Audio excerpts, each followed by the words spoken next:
நம் ஆண்டவர் இயேசு கிறிஸ்துவின் நாமத்தினால் மகிழ்ச்சியும் சமாதானமும் நம் அனைவரோடும் இருப்பதாக.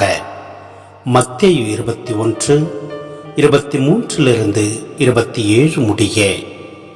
இயேசு கோவிலுக்குள் சென்று கற்பித்துக் கொண்டிருக்கும் போது தலைமை குருக்களும் மக்களின் மூப்பர்களும் அவரை அணுகி, எந்த அதிகாரத்தால் நீர் இவற்றை செய்கிறீர்?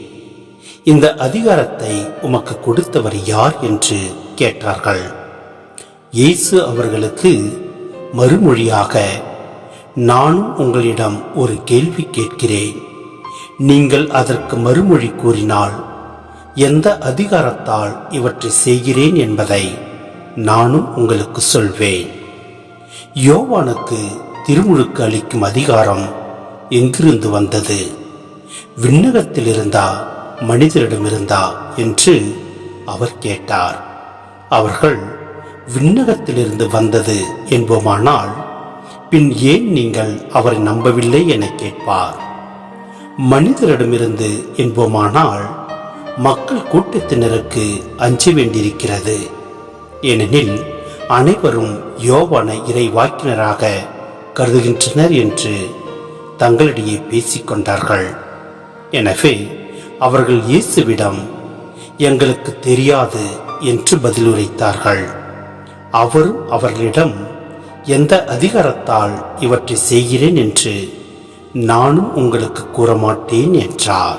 சிந்தனை: இயேசுவுக்கும் யூத சமய தலைவர்களுக்கும் இடையே பகை முற்றிக் கொண்டிருக்கிறது. அவர்கள் அவருடைய செயல்களுக்கு எதிராக சவால் விடுகிறார்கள். அவர் தம் இறையாட்சி பணி பற்றி கூறினாலும் அவருடைய கடின மனங்களில் அது ஏற்றுக்கொள்ளப்படாது என்று அவருக்கு தெரியும். ஆகவே அவர் நேரடியாக பதில் தராமல் திருமுழுக்கு யோவானை சான்று காட்டி தமது பணி யோவான் ஆற்றிய பணியின் தொடர்ச்சியே என்று சொல்லி அகன்று விடுகிறார். மக்கள் இறை வாக்கினராக கருதி ஏற்றுக்கொண்ட திருமுழுக்கு யோவான் எங்கிருந்து அதிகாரம் பெற்றாரோ அங்கிருந்தே தாமும் அதிகாரம் பெற்றதாக கூறுகிறார். கபட மனம் கொண்ட சமய தலைவர்களை குழப்பி விடுகின்றார்.